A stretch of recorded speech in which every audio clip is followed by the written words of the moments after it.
The next distribution we're going to look at is called the binomial distribution.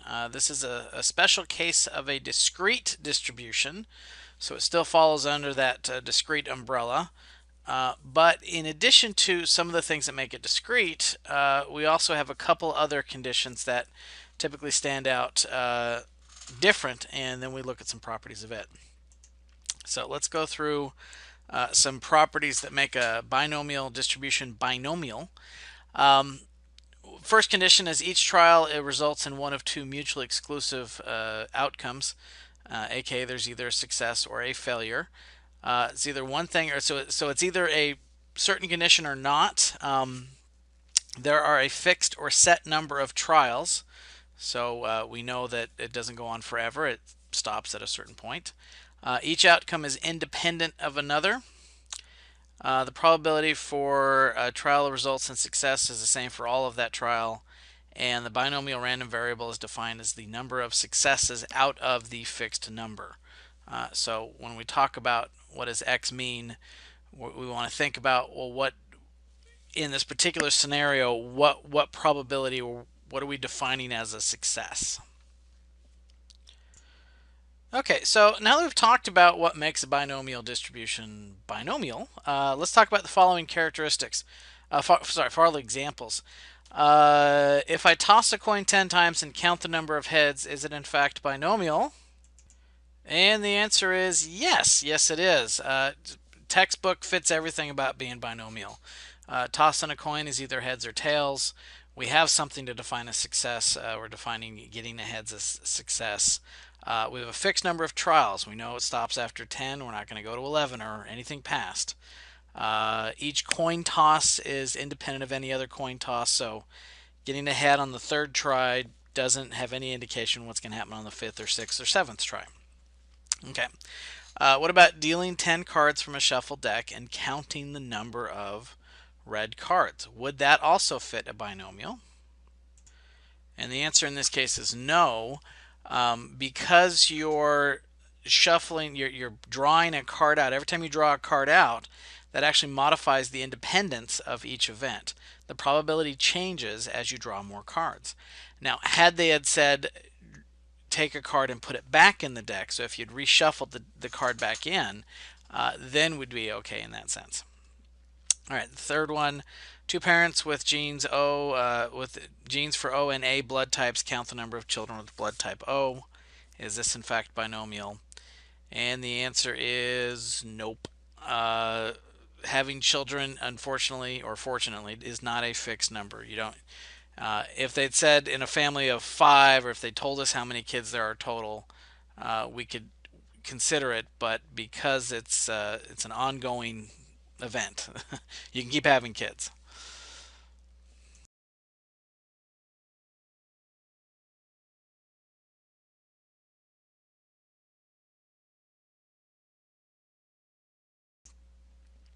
Okay, so let's kind of go through a previous example from discrete distributions, and then we're going to transition that into what makes this binomial. So let's say we're going to toss 3 coins and then count the number of heads. So if you want to think about what one might expect with that. So as I toss 3 coins, I would expect 0 heads, 1 head, 2 head, or 3 heads to show up. And if you remember, there were 8 different possibilities that could occur with that. So as we look at those various probabilities, we get these decimal equivalencies. And if you're not sure where I'm getting these numbers from, you can go back to the previous lesson on discrete distributions, and we actually did map out exactly how to calculate these numbers. Okay, so the question then is, out of the three coin tosses, what's the probability of getting exactly 2 heads? So that's just looking at the chart and going, oh, it's the one that's got the 2 on it. Okay, so it's 0.375. Now, I'm going to show you a different way to look at this, but first I need to show you a formula. This, believe it or not, is the formula for calculating the probability in a binomial distribution. Need to kind of explain some of the symbols here. We have the probability of an event is equal to a certain value. So in the one we just looked at, the number was 2. So 2 heads out of 3 possibilities. We have this symbol here, which refers to combinations. So that's just reminding us of our combination skills from earlier in previous chapters. So it's 3 objects, 2 at a time, combination of, and then it's the probability of success times, raised to that power times 1 minus p, or what I like to call failure, raised to the n minus k power. Okay, so we're going to actually put some numbers in here, but this is the formula for the binomial distribution. So going back to the example we just saw, if we toss 3 coins and we want to track exactly what the 2 heads are, then using the formula we just worked out, we would see this. So out of 3 coin tosses, 2 successes, probability of success of getting ahead is 0.5, consequently probability of failure is 0.5. It's 0.5 squared, and then 0.5 to the first equals 375, or sorry, 0.375. Now let me show you exactly how one might type that in. So I need the combination of 3 objects, 2 at a time first. So that was 3, and then we went to math. We went over to probability, and 3 choose 2 objects, which is 3. And then I want to take that, and the probability of success is 0.5 raised, so caret to the second power times 0.5 raised to the first power.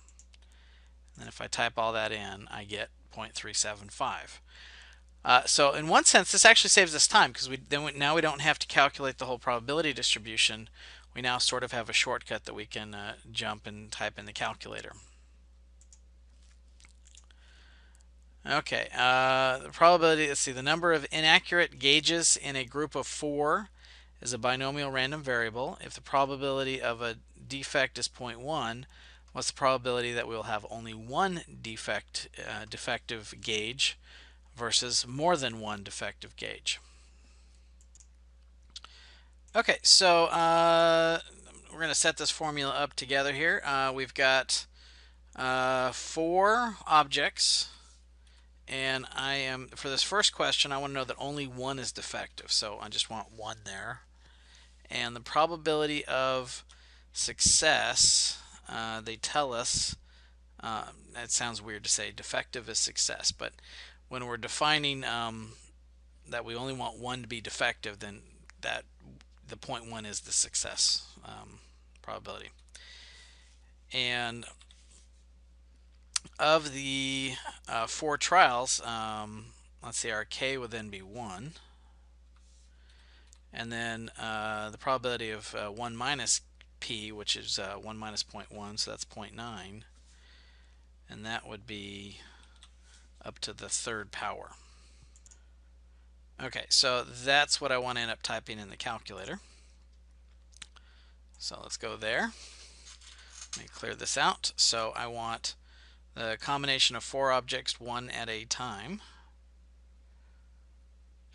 Let's see. No, that's math.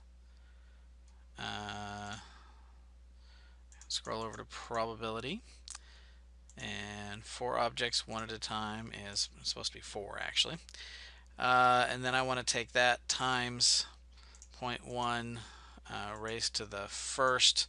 I understand that's just 0.1, but just trying to be consistent here. And then 0.9 raised to the third. Okay, so I get a probability of 0.2916. Okay, so in interpreting that, that means about 29% of the time, given these conditions of it being defective 0.1% of the time, 29% of the time, I go to check on the gauges and I would expect to find one of them broke, one of them defective. Okay. The second question we're asked is, what about the probability of it being more than 1 being defective? So we have to kind of think about how we want to go about doing this. Because our discrete distribution so far only allows us to solve for specific conditions. So I could find what probability of it bigger than 1 then would be the probability of 2 plus the probability of 3 plus the probability of 4. So I would have to go back in and do that 3 times for that particular formula. Or the other way we could attack this same question is we could think about, well, honestly, this is the same as 1 minus the probability of 0 plus 1. So it's the other side of this, and the advantage of doing it this way, 1, there's less calculations, but 2, we already have one of the numbers. We already know what the probability of 1 is. So all I need at this point is just the probability of 0, and then I can just add those two conditions together. Okay, so we're going to go set our formula up. Okay, so if we want the probability of 0 in this distribution, then, so we just go back in and put 0 for the 4. So 4 objects 0 at a time. Probability of success would be 0 of that. The probability of failure, so if I want 0 defective, that means I want 4 effective. So that number would be 4 there. And then we just want to go type that in our calculator. So that would be 4, and then we want the choose symbol.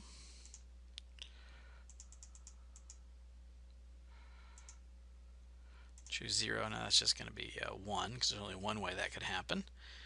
And then we want to take that times 0.1 to the 0th power. I understand that's 1. I'm just trying to be consistent as I type in. And then 0.9 to the 4th. And we get 0.6561. Okay. Now, we want to take that number, so 0.6561, so that represents, so 65% of the time I'll go check on these gauges and I won't find any problem. They'll all be working just fine. But if I add that to the initial 0.2916, so let me go back over the calculator, plus 0.2916, then I find that 0.9477, so about 95% of the time I go check on these 4 gauges and either they're all working or I find one of them has an issue.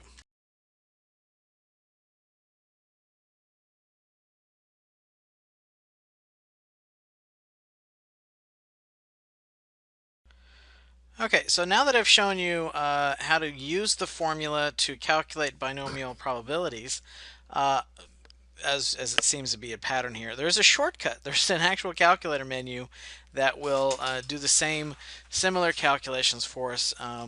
We just need to know how to find it. Okay, so this is the first time we get to define a PDF and a CDF.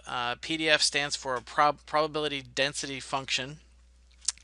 CDF stands for a cumulative density function.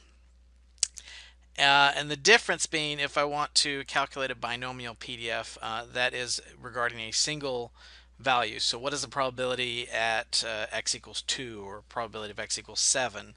A cumulative is if I'm looking at a range of values. So if I want anything less than or equal to 5 or anything greater than or equal to 6, then I would use that.